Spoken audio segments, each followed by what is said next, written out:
बिहार में जैसे जैसे 2025 का विधानसभा चुनाव नजदीक आ रहा है, वैसे वैसे बिहार की राजनीतिक चर्चाओं का दौर शुरू हो गया है।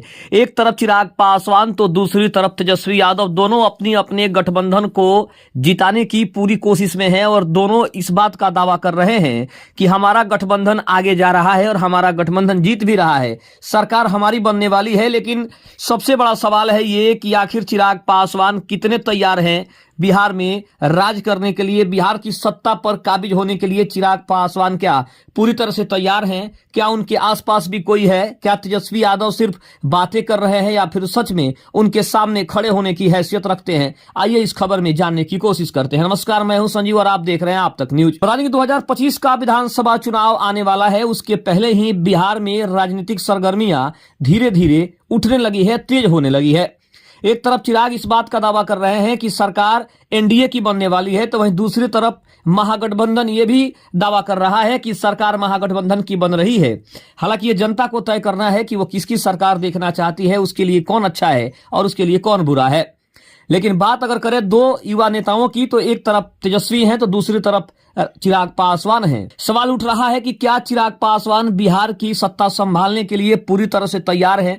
क्या चिराग पासवान एक बार फिर से वही गलती दोहराएंगे जो उन्होंने 2020 में की थी? हालांकि उस समय नीतीश कुमार को हराने में चिराग पासवान का ही नाम सबसे ज्यादा लिया जाता है और उसका दोषी भी चिराग को माना जाता है कि अगर चिराग पासवान 2020 के चुनाव में अपने कैंडिडेट खड़ा नहीं करते तो नीतीश कुमार की पार्टी को 43 सीटों पर संतोष नहीं करना पड़ता। लेकिन कहीं ना कहीं इस बात के लिए जिम्मेदार चिराग पासवान को ही माना जाता है कि चिराग की वजह से ही नीतीश कुमार की पार्टी को 23 सीटों का नुकसान हो गया था, जिसमें 74 सीट बीजेपी के खाते में गई थी और मात्र 43 सीटों पर जदयू सिमट गई थी।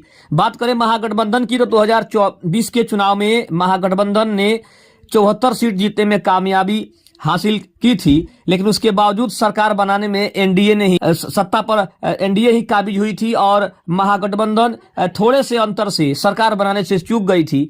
तब नीतीश कुमार एनडीए के साथ ही थे। ये बात 2020 की है, लेकिन 2025 में क्या नया समीकरण बन रहा है? चिराग पासवान पूरी तरह से तैयार हैं। हालांकि उनके चाहने वाले तो इतना तक कह रहे हैं कि चिराग पासवान को ही मुख्यमंत्री बनना चाहिए, क्योंकि नीतीश कुमार की दिमागी हालत, नीतीश कुमार की अगर देखा जाए तो शारीरिक स्थिति उतनी अब ठीक है नहीं जितना वो पहले हुआ करते थे। उम्र का दोष है, उम्र का तकाजा है, शायद इसीलिए चिराग पासवान को ही मुख्यमंत्री बनाने की सबसे ज्यादा मांग उठ रही है।